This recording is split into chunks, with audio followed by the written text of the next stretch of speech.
good to see. We kind of ended a little abruptly last Thursday. They ran a little bit over. We're running a little bit behind today, but we need to catch up. So looking at the periodic table, we see Hg.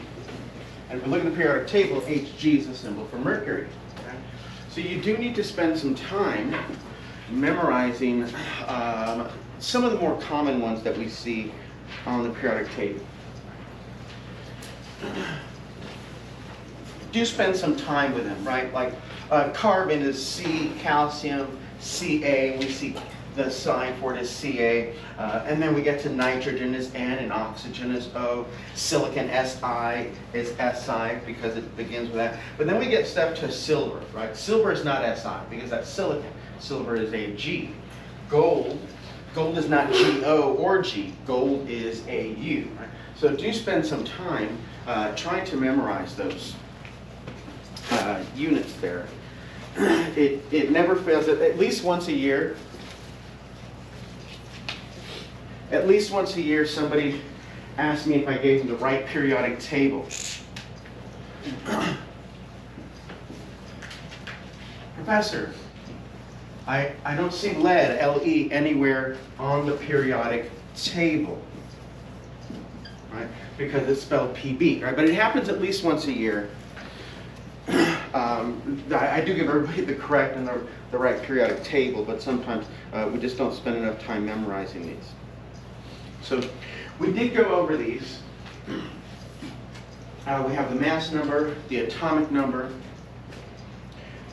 our charge, right? So this is where you're going to see the locations. We did a little practice of this. So if it's helium, has a positive 2, its mass number is 4, atomic number is here. What does the atomic number represent, just as a reminder? Number of protons? Number of protons. And how do we determine the mass? Protons plus neutrons. Protons plus neutrons. So how many neutrons does helium have? 2 neutrons. And this charge here, let's remind ourselves, can somebody tell me, maybe you do remember, can somebody tell me how many, with this charge here, how many electrons does helium have? Protons, we know it has 4.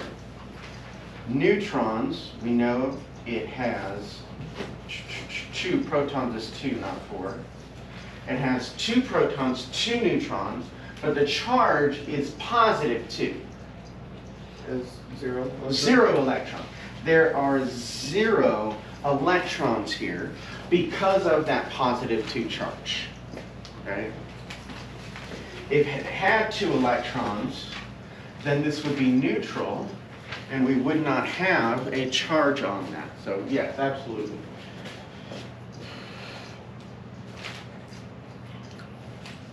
All right. We were about to get into this topic here when we ended. On the periodic table, the periodic table provides us some masses.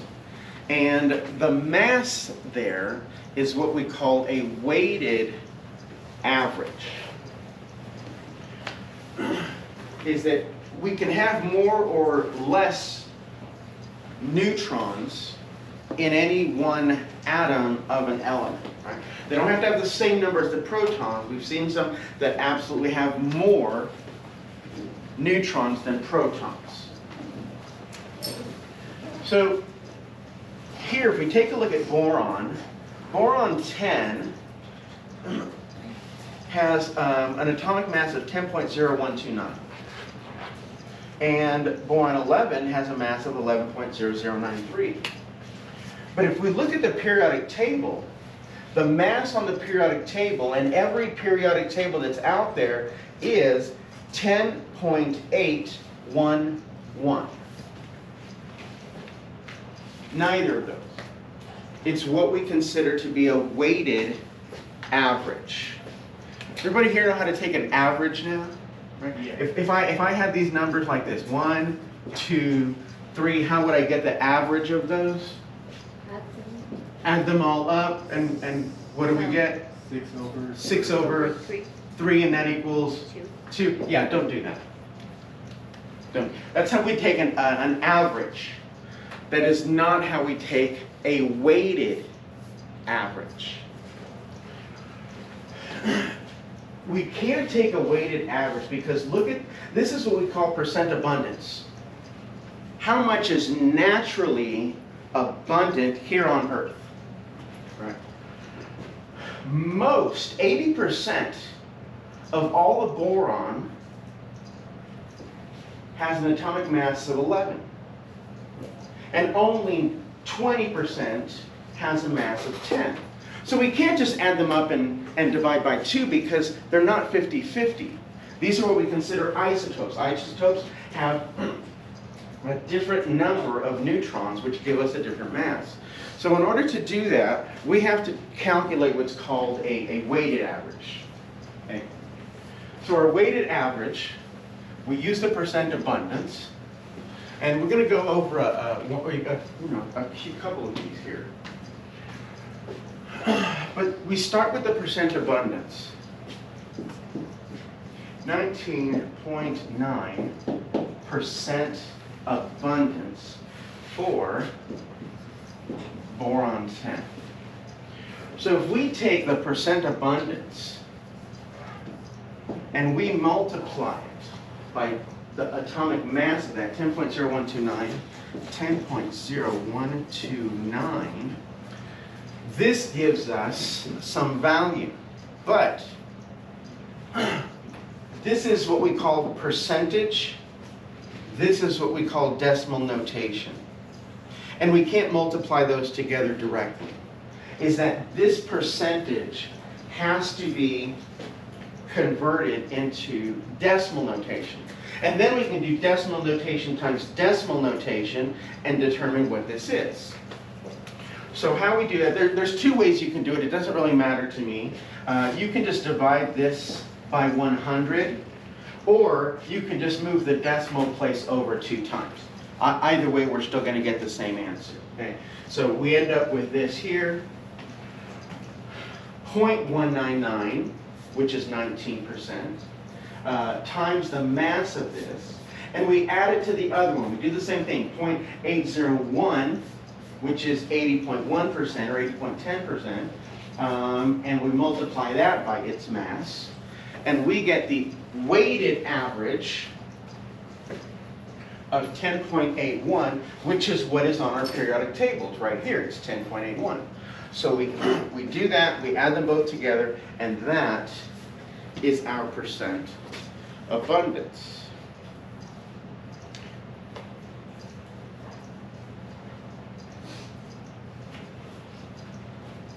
All right, so let's actually do one here. Do have a couple more set up. The next one is different, requires a little bit of algebra work. This one, not so much. So we have magnesium 24, and we have magnesium 25.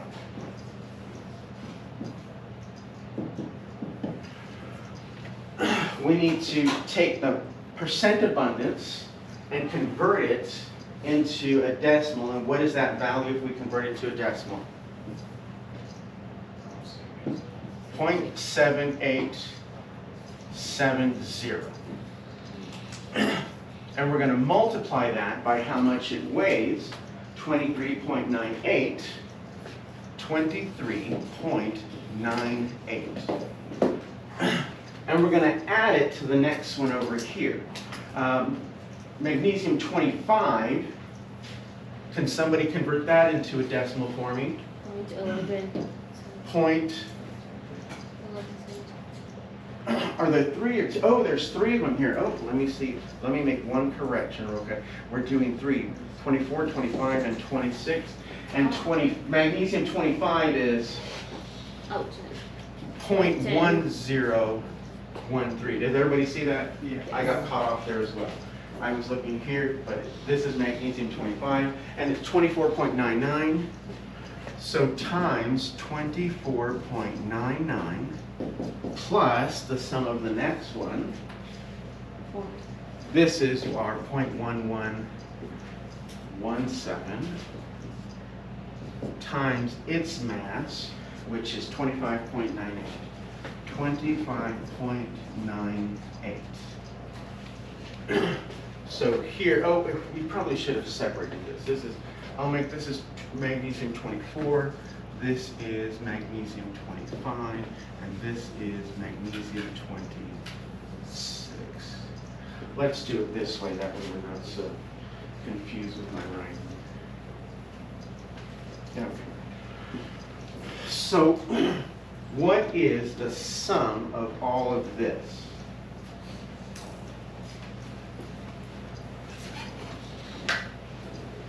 And let's go with four significant figures. 4, add them up, 2 past the decimal. Yeah, we should be okay. So some value 2 past the decimal.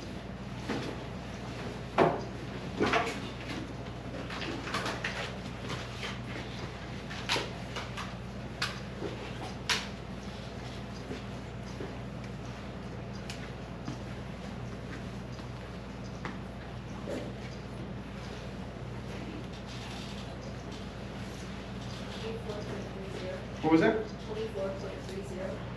24.31.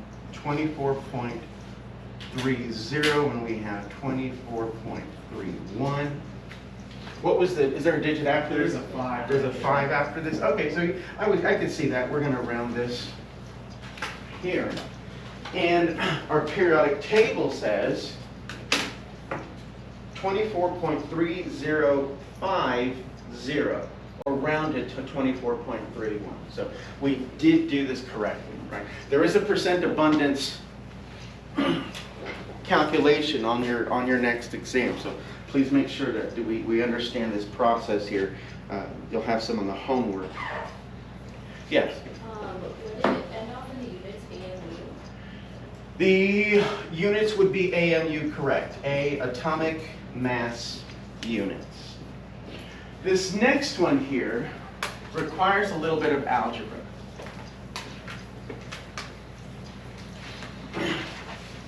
A sample of magnesium found contains 8 point, oh, this is the one, this one here. Naturally occurring copper consists of 63 copper and 65 copper with an average mass of 63.546. What's the percent composition though?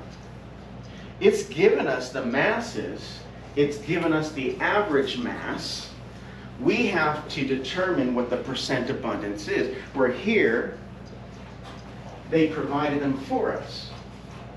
This is what we need to calculate. To understand this, this plus this add up to what? You can do it and you don't even have to think about it. It's a percentage that, up to 100%, right? All of that adds up to a 100%. And if I convert this into decimal notation, what does that convert to?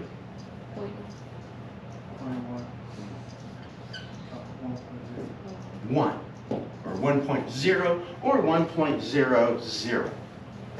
Right? Okay, so we're good so far, right? All right. So the percentage is out of some 100%. So we could say, if we determine what x is equal to, then the other one would simply be 1 minus x. And that's the concept we're going to use. So I'm going to help us write this up. Okay, and I'll walk us through this.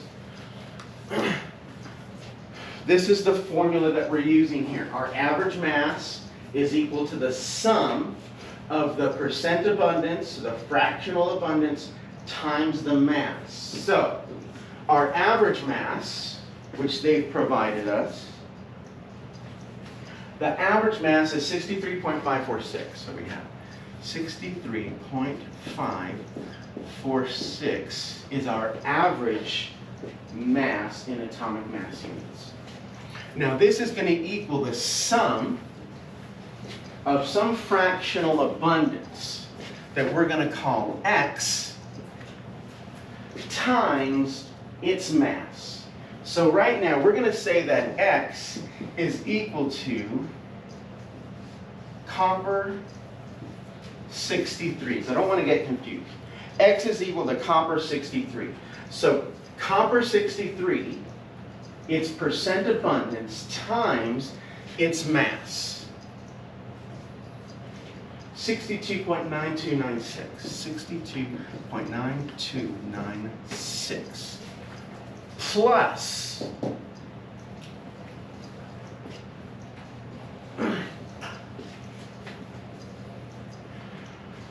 the percent abundance that's going to be 1 minus X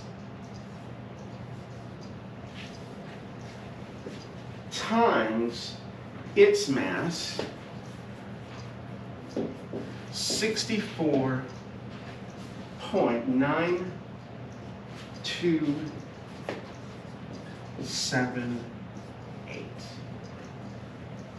So this now, we just now need to solve for X. As soon as we find out what X is, that's going to be copper 63. So let's kind of start this out over here, right?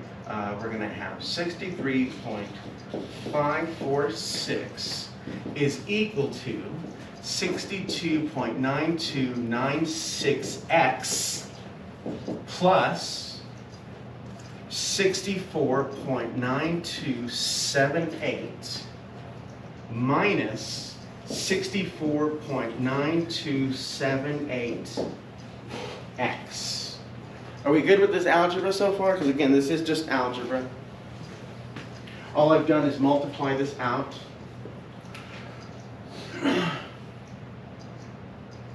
We're going to take, let's take this. We're going to subtract this, 64.9278. That's going to equal 0. And then we're going to subtract 64.9278. Can somebody tell me what this equals? I know it's a negative value, but we're good.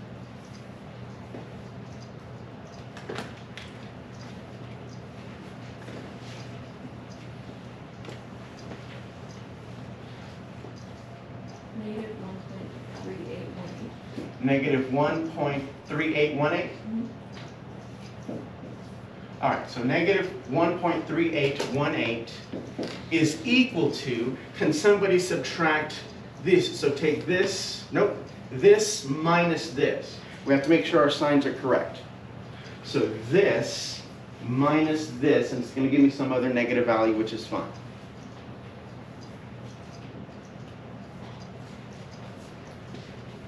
Negative 1.9988. All right, and this is going to be X. All right. So now, if we divide this by negative 1.9988 and divide this by negative 1.9988, these go away, these now become positive, and what is the value of X?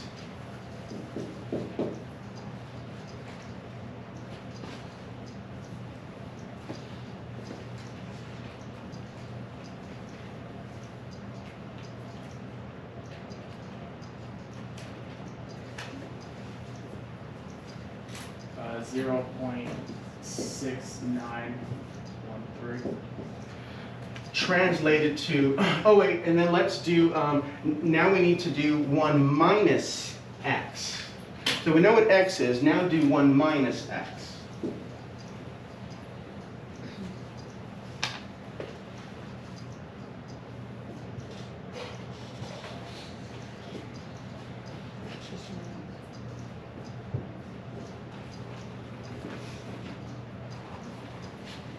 We know what X is, now do 1 minus X. 0.3087. Yeah. 3087. Now the last step is to convert these into percentages. So all I need to do is move that decimal place. This is 69.13%, and this is going to be 30.87%. It does take quite a bit more work, right? But again, this is just an algebra process where we just kind of reverse this and we are able to get those fractional abundances, or I call them percent abundances. Right? But percent abundance, fractional abundance, they still are the same, and we are able to determine what those values are. Okay. Moving on to some molecular structural formulas, how we end up writing stuff. So, let me erase this. Does anybody need this before I erase it? We're good? Okay.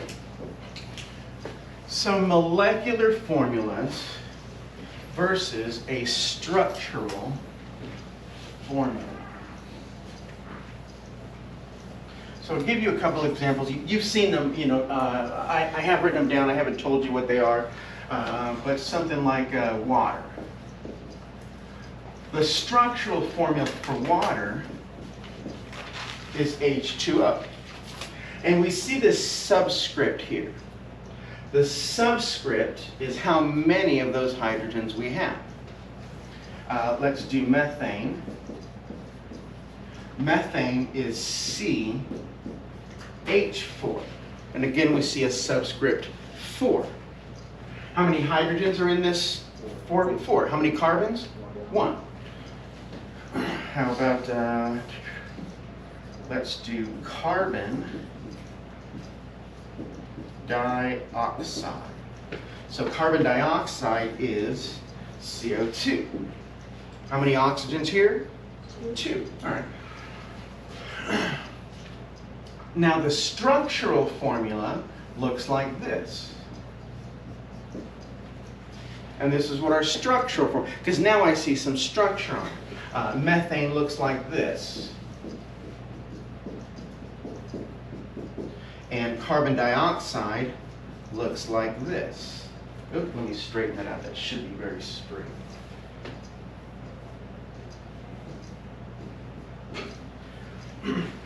But this is what we call structural formula. So here we have molecular formula, and this is what we call structural formula. Then we have, these are what we call ball and stick models.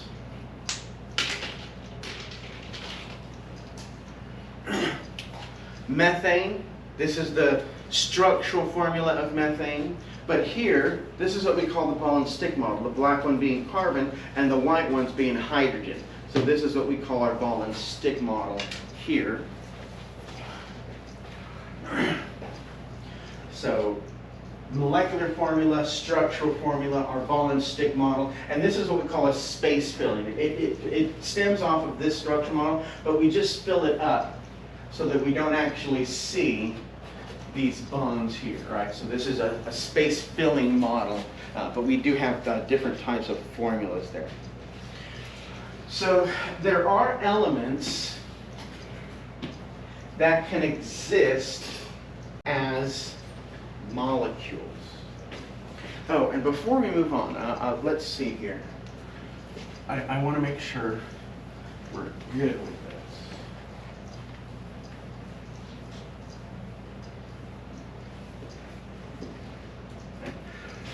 There is a difference between this and, right? This is what we call a subscript. This is what we call a superscript. Right? So the subscript tells us how many of them are there. The superscript tells us the charge of it, right? So superscript, subscript, right? So there are certain molecules that can exist, or elements that can exist as a molecule. So something like this, oxygen, is that we have one oxygen bonded to another oxygen. And this makes a molecule. Right? Just like this makes a molecule, this also makes a molecule. But something like calcium Calciums don't do this. Okay, they're bonded metallically a different way, but they don't make molecules. Molecules are going to be made from your nonmetals and diatomic molecules. This is a diatomic molecule. Let's break this word down real quick. Diatomic. What do you think of when you read the word Di2? So a diatomic molecule is a 2-atom molecule. This one has 4 atoms. Takes 5 atoms, carbon and 4 hydrogens. This is 5. But diatomic molecules only consist of just 2 atoms. And there's only 7 elements that can naturally make diatomic molecules. You need to know all 7 of these.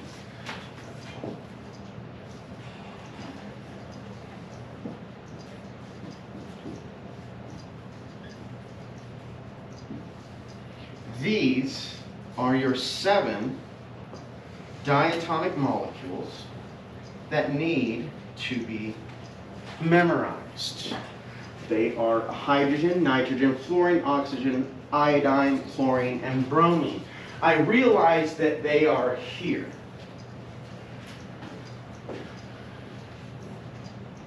If you're having trouble memorizing these, have no fear of ice cold beer.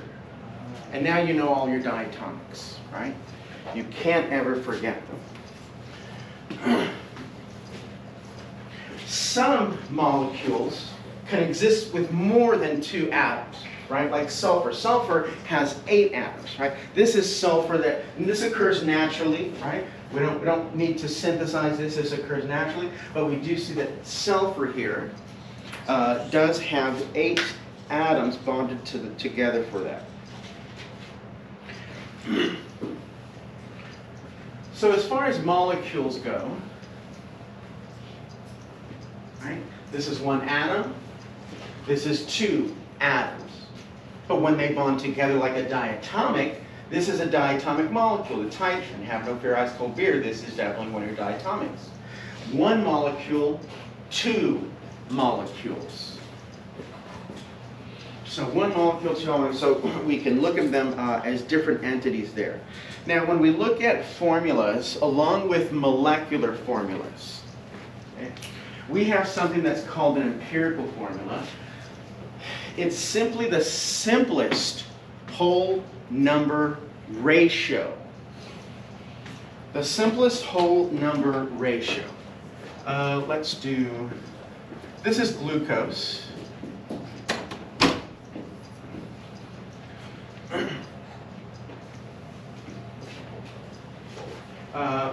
Benzene ring is another good one here. So this is benzene. Everybody here should know how to reduce values, reduce numbers, right? If we want to reduce this is the molecular formula. But if I want the empirical formula, this is a 1-to-1 ratio of carbon and hydrogen. It's the whole number ratio, 1-to-1, that this would be our empirical formula.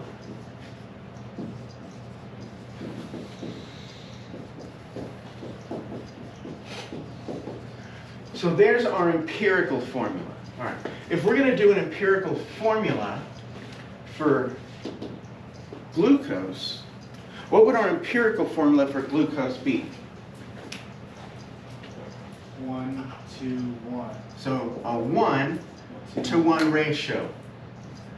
So C, H2O, right? That's what we have. Even for acetic acid, here is our molecular formula. It is a 1-to-1 ratio. But it's just the simplest whole ratio. If you can't visually see this, all you need to do is this. 6 divided by 6, 12 divided by 6, 6 divided by 6. This is 1, this is 2, this is 1. Our 1-to-1 ratio, 1-to-1 ratio. Okay? So now we know molecular formulas, our diatomics, and the difference between a molecular formula and its empirical formula.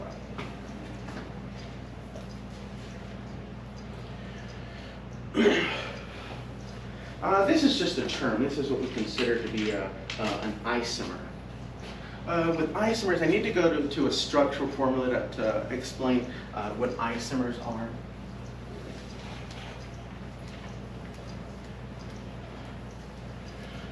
Let's use butane's always a good example.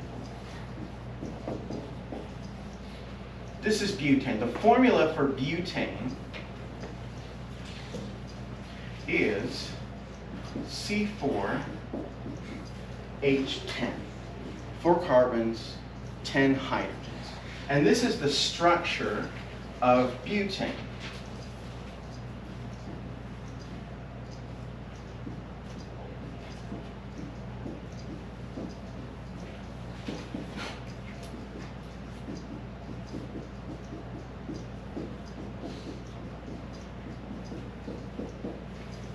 This is our structure of butane. I'm also going to build butane real quick.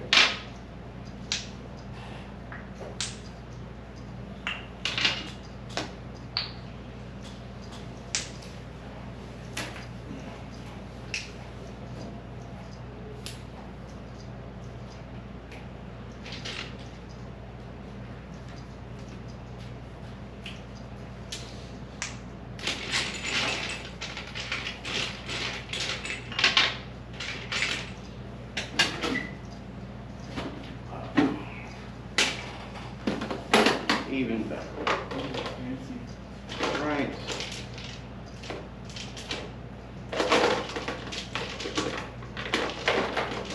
There. All right. Butane here. All right. So this is butane. This is the structure of butane. Now, watch this. If I do this, this is butane. If I do this, is it still butane? Yeah, it is. Absolutely it is, right? Because butane contains 4 carbons, 10 hydrogens. This is 4 carbons. 1, 2, 3, 4. There's 3, 6, 8, 9. Or I'm sorry, 7, 8, 9, 10. If I do this, what if I do this?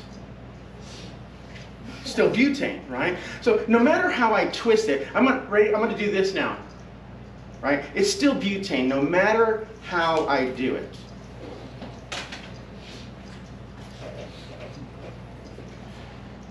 I'm always using my markers. Let's go with, this is another structure we call methyl propane. Methyl propane also has 4 carbons and 10 hydrogens. But methyl propane looks like this.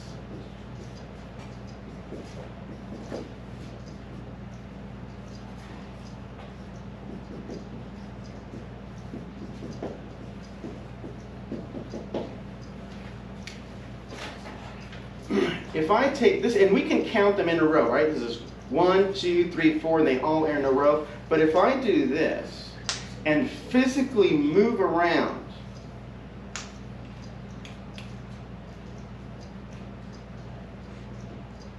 is this butane? No, this is methyl propane. This is definitely a different looking structure. I don't have 4 in a row anymore. 1, 2, 3, 4 in a row.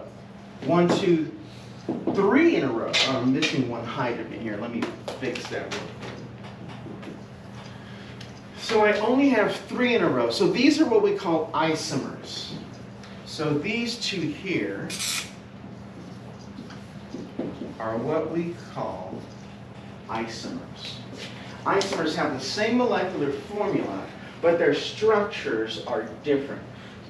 So not just an isomer, but this is going to be a structural isomer that we see here. Right? We can see between acetic acid and methyl formate here, we have 2 carbons, 1, 2, 3, 4 hydrogens, 2 oxygens. 2 carbons, 4 hydrogens, 2 oxygens, but the structures are slightly different. Here I have 2 bonds on this oxygen, on this here. The carbon also has an oxygen, but here, right, the oxygen is slightly different because we're looking at a hydrogen coming off of that double bonded carbon. So again, what we consider to be structural isomers.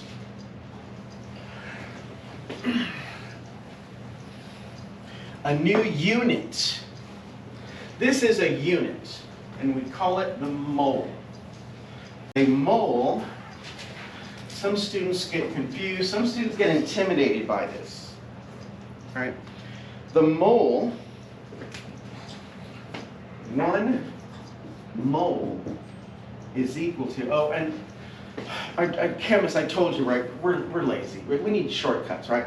This is our shortcut. So instead of writing mole, M-O-L-E, because it's absolutely too long for a chemist to write, we need to drop the E. Right? So just know that when I write mole, it does represent M-O-L-E. Okay, this is just shorthand for mole because, again, we need shortcuts. Okay? 1 mole is equal to 6.022, a lot of numbers, times 10 to the 23 things. 6.022322. So this is a mole.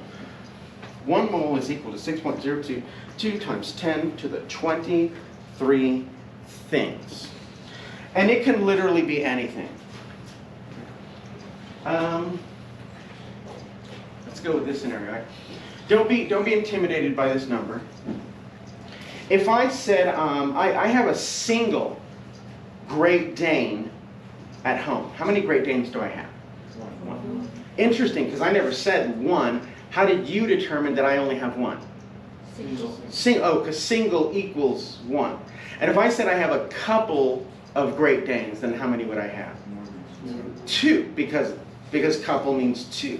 If I had a few Great Danes, I have 3 because you know that few means 3.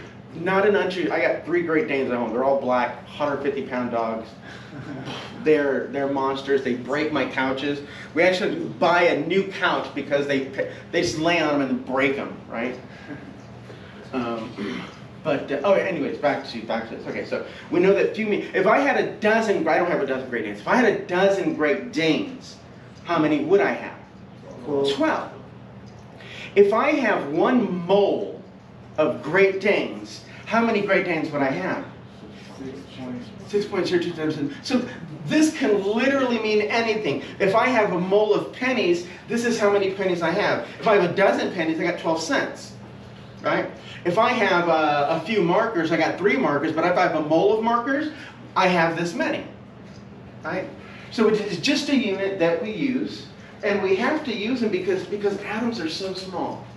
Right? Atoms are so tiny. If we take a look at hydrogen,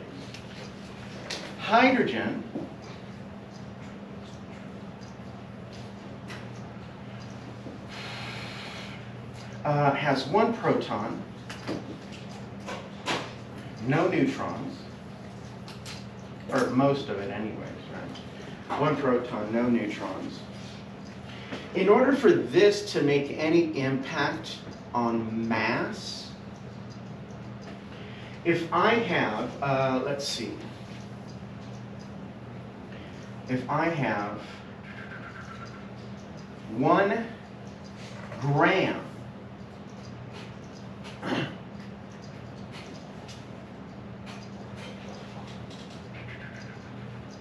how can we do this? I want to make sure that we understand this right. Grams per mole. If I had 1 mole of hydrogen, if I had 1 mole of hydrogen, it would take 6.022 times 10 to the 23 atoms of hydrogen to equal 1 gram. Right? So that's how we can even relate this to mass. is, again, in order for this to make any impact on mass, I would need 6.022 times 10 to the 23 atoms of hydrogen to weigh out, and it would give me 1 gram of hydrogen. So we do call this number Avogadro's number, and this is the symbol we use for Avogadro's number. Right? So it's just a symbol. Anytime that you see N subscript A, that refers to Avogadro's number. 6.022 times 10 to the 23 things. And it can literally mean anything. What was, it said familiar unit, pair, dozen, and gross. What is gross? Where are we talking about that? First line. Oh, gross is another unit, like gross tonnage, if you've ever heard that term. Yeah, gross is just a common term that people use, like few, dozen, Yeah. single, gross. It just means a certain amount of things. All right. So now let's talk about what we call molar mass. Molar mass, formula mass. So here, a single carbon atom, or let's take a look at magnesium. For those that can see magnesium here, what is the mass of magnesium? 12 what? Oh, 24? 12, I need a unit. AMU, right? Atomic mass unit. So magnesium weighs 12 atomic mass units. Manganese weighs 25 atomic mass. Oh, nope, I'm sorry. Correct me. You're absolutely right. This is 12 protons. Its mass is in red here, 24.3. Or we're just gonna round it to 24 atomic mass units. Right? Manganese is 54.9 or 55 atomic mass units. And let's see, we have strontium at 87.62 atomic mass units.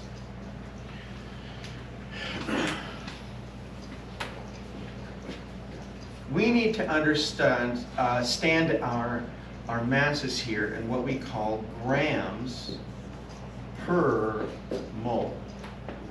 Grams per mole. Grams per mole. Understand something about my writing. I will never use this. Does it mean the same thing? Absolutely, 100%.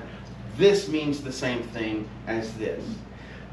This means the same as this. This is grams per mole, grams per mole, grams per mole. My suggestion to you, if you want correct answers, don't use this. Use this. Over the next year, you are going to be cross-canceling until you get sick of it. And it's easier to cross-cancel if you know what the numerator and the denominator is versus doing this and getting confused, okay? Once you're a superstar and expert at it, be my guest, but initially, this is what I would prefer you to use. Use it on your homework, on your exams. It's just gonna work out much better for you, okay? So how do we relate AMU to grams per mole? We'll say that sodium has 22.99, so let's use a different, magnesium 24.31, I'm just going to round it. So magnesium,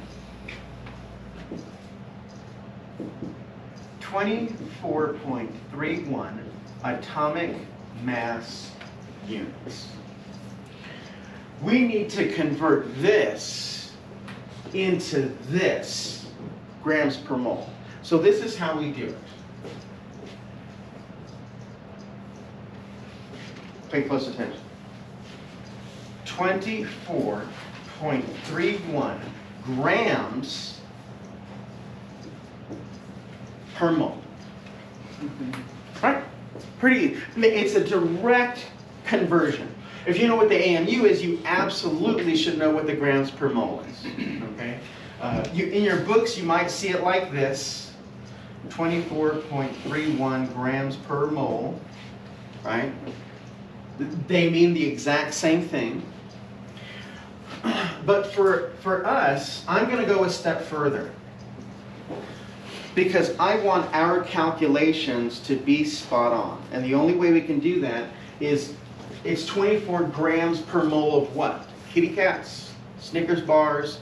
I don't know. Until I put something there to be specific. So this is 24.31 grams of magnesium per mole of magnesium. If you do it this way, your calculations, I promise you your calculations are just going to be so much better. Your calculations will be better if you just begin doing it this way, right? Does it mean the same thing as this? Yeah, absolutely, 100% it does. But as far as calculations go in DenChem, let's try and work with this over here.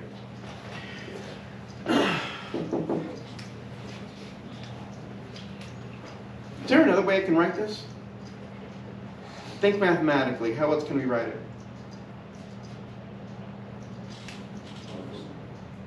If I did, let's go back to a couple of lectures ago. If I did this, what's another way that I can write this?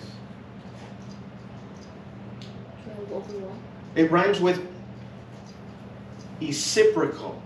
Reciprocal, right, there we go. So we can also write the reciprocal value, and we can say that 1 mole of magnesium over 24.31 grams of magnesium. As a chemist, it is your absolute right to use reciprocal values. Absolutely.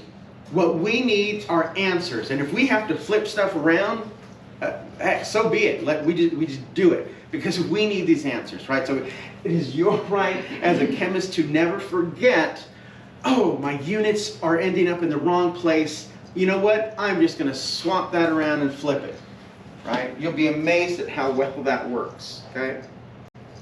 All right. So what we're going to do now is we're going to, actually before we move on to that, let's do one practice problem here using Avogadro's number.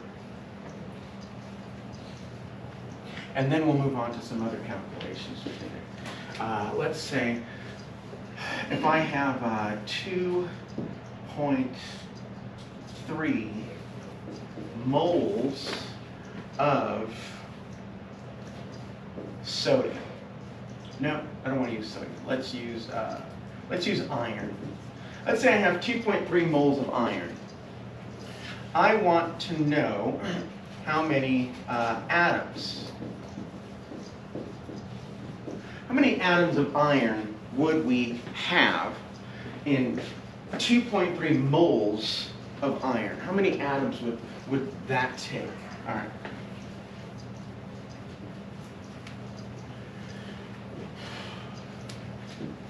So here's my starting point, 2.3 moles of iron. I know that 1 mole is equal to 6.022 times 10 to the 23 things. For our class here in chemistry, things refers to particles, atoms, molecules.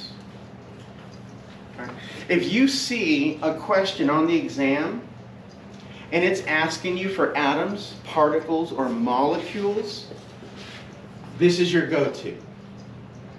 So instead of things, I'm going to put, let's say, for every mole is equal to 6.022 times 10 to the 23 what? Atoms. And we're going to say atoms of iron. So that's the things that we're looking at. atoms here. So now all we need to do, if this unit here cancels this unit here, then we have 2.3 times 6.02 times 10 to the 23, and what does that equal?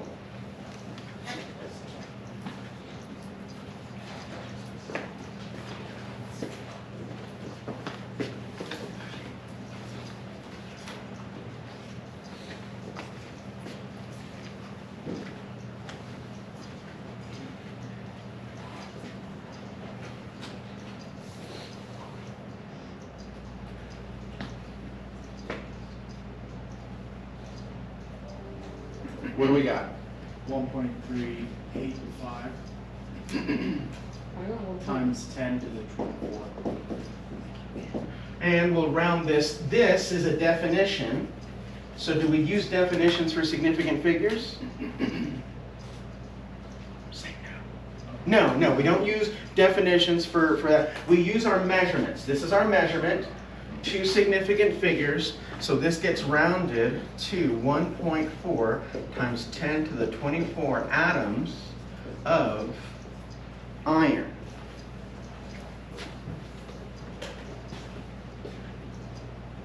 Let's do one more problem.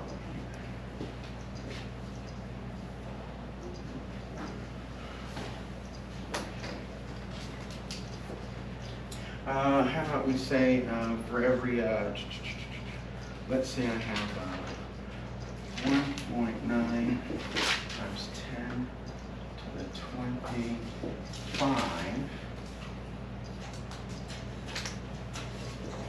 molecules of oxygen.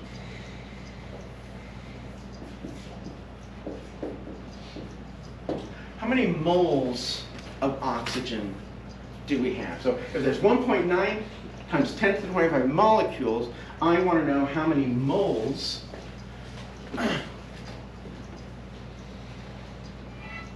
so here's our molecule. So instead of things, we're going to say molecules. We can actually rewrite this to make us understand here. So for every 1 mole is equal to 6.022 times 10 to the 23 molecules. And we're going to use this definition, and we'll say 1.9 times 10 to the 25 molecules of O2. But this time, if I want to know how many moles of O2 I have, molecules is not equal to moles, right? Moles is not short for molecules, right? Molecules is its own definition. Then down here we can put 6.022 times 10 to the 23 molecules. So here, this unit cancels this unit, and whatever I have is going to be in moles of O2. So how many moles of O2 do we have?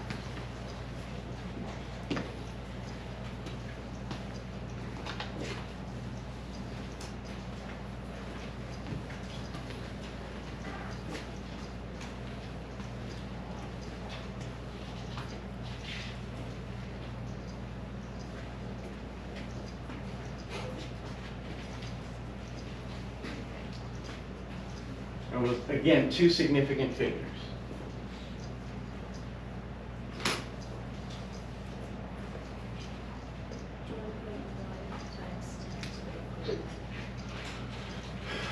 If you got times 10 to the 49, we're not using scientific notation correctly. 32 moles. 32 moles. So 32 moles of O2. So yeah, if you're getting a large, make sure you're using your scientific notation button. Because what that does, if we're not doing that, it's the calculator separates this. It's going to do this times this, divide by this number, and whatever that answer is, it's going to multiply it by 10 to the 23. But when we use scientific notation button on your calculator, that does not happen. So see me after class if that's still happening, and then we'll make sure that we correct that. All right. So now we know how to go from, or use Avogadro's number. Now we're going to consider Avogadro's number, moles, when we're talking about mass in grams. All right. So here we're going to be able to go from grams to moles and moles to grams. So K is not kilo, K here represents potassium. It is our element here, it's a capital K. Right? So here, grams of potassium and moles of potassium. So what it's asking here is if we have 4.7 grams of potassium, 4.7 grams of potassium, we go to the periodic table. The periodic table says that the AMU is 39.0983. AMU, which is equal to, we'll round that to 39.1. So potassium is equal to 39.10 AMU, which is equal to 39.10 grams of potassium per mole of potassium. And what's another way we can write this? 1 mole of potassium. Yes, this is equal to 1 mole of potassium for every 39.10 grams of potassium. And that's what we see here.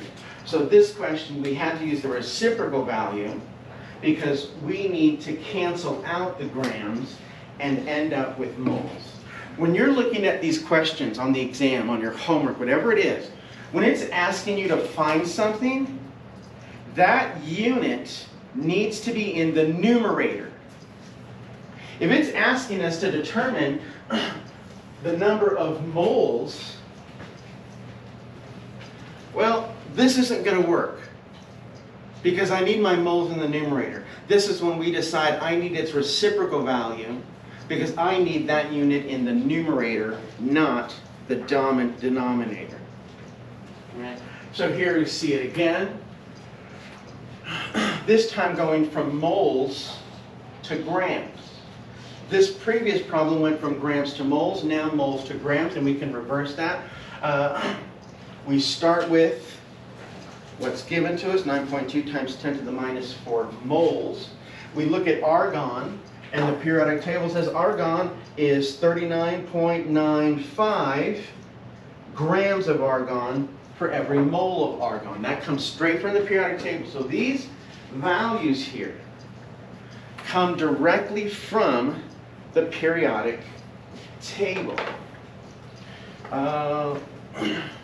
Let's do one that's slightly different. Let's say we have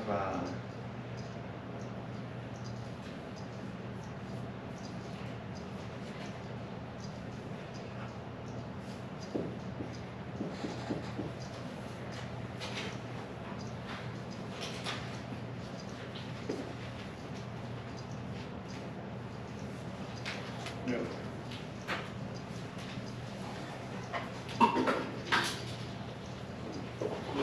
Pretty similar.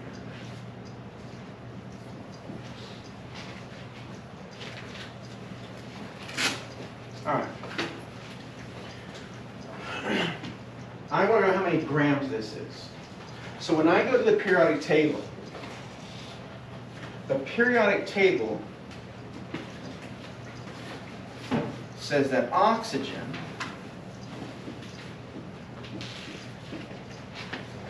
is equal to 16.00 atomic mass units.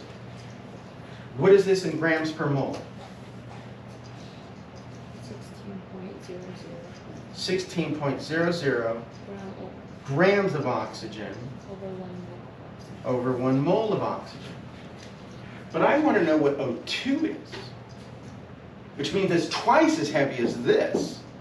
So before I do this, we need to take this, and we're just simply going to multiply this by 2. So that O2 is equal to 32.00 grams per mole of O2. So this is what O2 is. Do we see the difference there? All right, is that this is the molar mass, right? this is our molar mass here, but this represents oxygen, O2, when we see something that has some subscript there. So now that we have this, can I use it like this, or do I need its reciprocal value? No. Because we were. Because we need to cancel out the moles. I'm asking for how many grams. My grams are in the numerator. So we can simply take this and we can say 32.00 grams of O2 for every mole of O2. But this is exactly the reason why I do this. I know this is going to cancel out this. And my answer here, whatever that answer is going to be in grams of O2. All right, so what is the answer to this problem here? 9.6 times 10 to the minus 2 times 32. Say that one more time a little louder. 3.1 grams. Is that it? We good? That's what everybody else got? I haven't calculated these, so I just need to check, that's all. We're good? 3.1? Yes? Hold on. Yeah. Got it. All right. So we have 3.1 grams of O2. So you do now have the ability, don't forget this ability, it's powerful, right? You all now have the ability to convert moles of something into grams of something. You can now convert grams of something into moles of something. How many moles of beryllium are in a thin foil window weighing 3.24 grams? So let's determine what that is.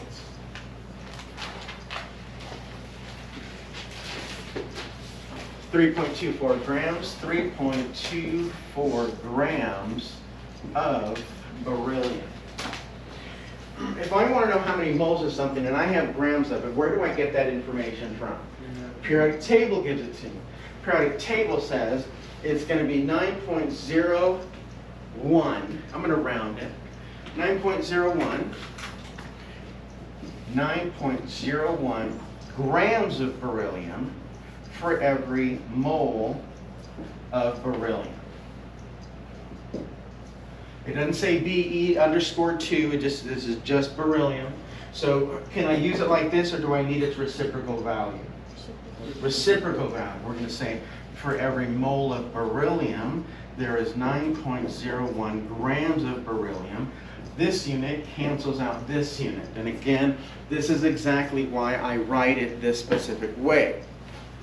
So what is 3.24 divided by 9.01? And we're going to use three significant figures because we have three significant figures.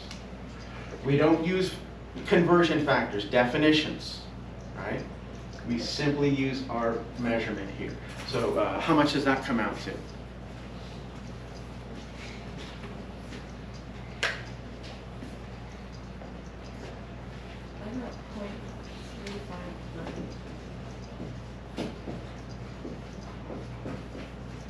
That sounds pretty reasonable. Right? So 0.395 moles of beryllium. We can apply that using Avogadro's number now, right? We did go from moles to atoms. Is that now that we all have the ability to go from grams to moles, moles to grams, is that we could determine how many atoms are in some grams. First, we convert the grams to moles. Then we can use Avogadro's number, so that's what's done here.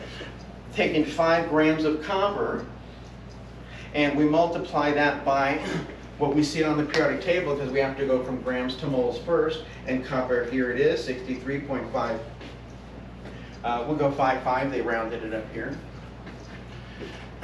This unit cancels this unit, moles cancels moles, but here's our setup if we wanted to determine just how many atoms are in 5 grams. So now we're just combining everything that we've learned now, going from grams to moles, moles to atoms, or grams to moles to particles, grams to moles to molecules, right? Is we can use Avogadro's number for each one of those. So you're looking for keywords. Again, you're looking for keywords. Don't assume that you need Avogadro's number unless you see the words atoms, particles, molecules. If you're asked to determine any of those, that is when you're going to pull out Avogadro's number. Don't pull it out otherwise, right? So I've seen students just throw that calculation in there because they think they need it, but unless you see one of those key words, it's not necessary, okay? How many moles of sucrose? Good. Now we got to something very nice. Can we go back for a second? Absolutely.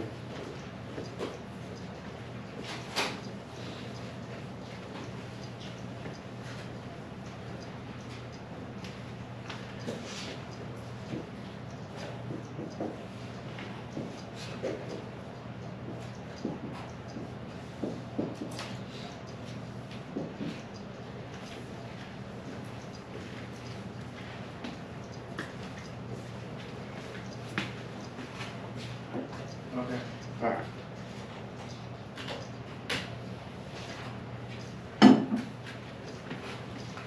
This is much larger than O2. Okay. In order to determine this molar mass, we have to put in some work. Okay. Here's the formula of sucrose. Oh, wrong one. I put glucose. This is C12H22O11. C12H22O11. That's the sucrose, not glucose. All right.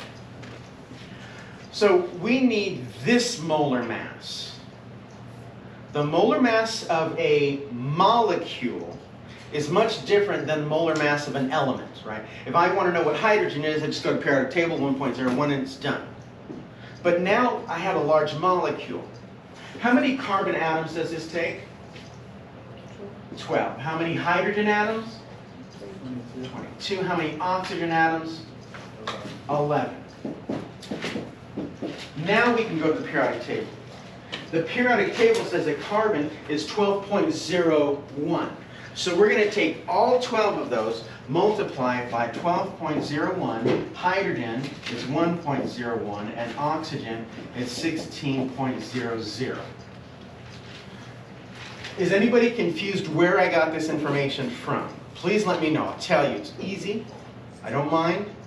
Okay. All this comes just directly from the periodic table. Okay. So I need help with these. 12. This is going to be 144.12. 22.101. I can't do that one off the top of my head. What is it? Oh, 22.22. Oh, why can't I? I was thinking 22. Never mind. I thought it was 11. 22. Yes, I should be able to do that in my head. 22.22. What is this? Like 196 or something? 176. All right. Now we have to add all of them up. So somebody add this plus this plus this. Tell me what we get.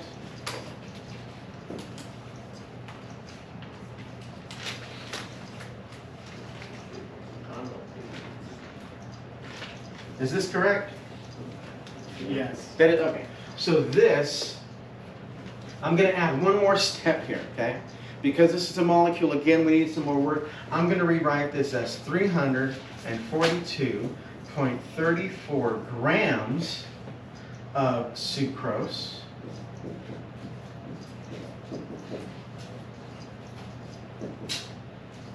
over mole of, I'm going to, because we're still learning this, I'm going to also write the reciprocal value. Is I'm going to say for every mole of sucrose over 342.34 grams of sucrose. So now I have two definitions there. Okay? I have two definitions there. Both of them represent sucrose. If we want to know how many are in a 25-gram sample, how many moles are there, it's asking for moles. Not molecules, not atoms, not particles. I have a 25-gram sample of sucrose. Which one of these should I use in order to convert this to moles? The reciprocal. This one up here, Yeah. because I need moles in the numerator. So if we say for every mole of sucrose, we have 342.34 grams of 22. This unit here cancels this unit here, and whatever my answer is going to be in moles of sucrose. So real quick, what is that?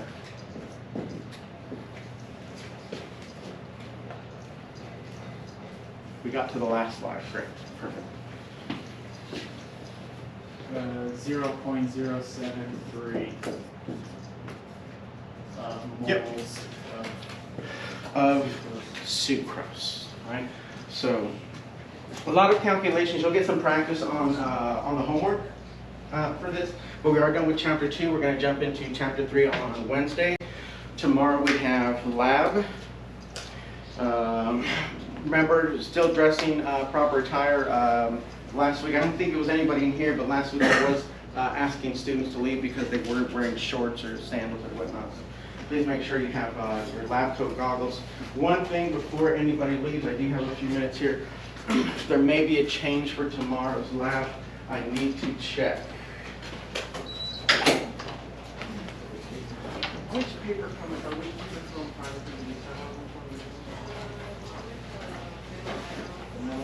Okay, we're good with that? Okay, got it.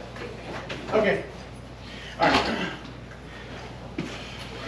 Something was happening with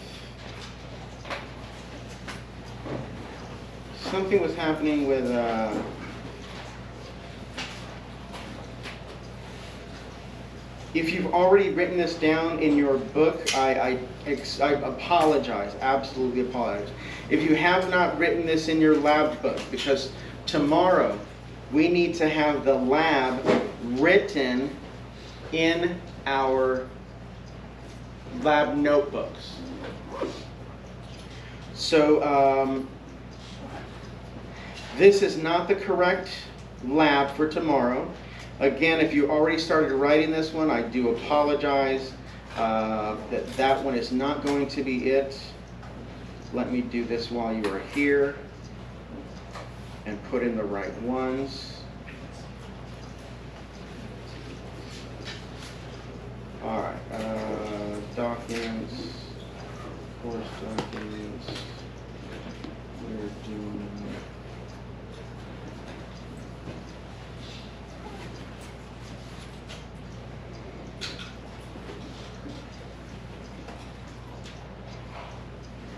All right.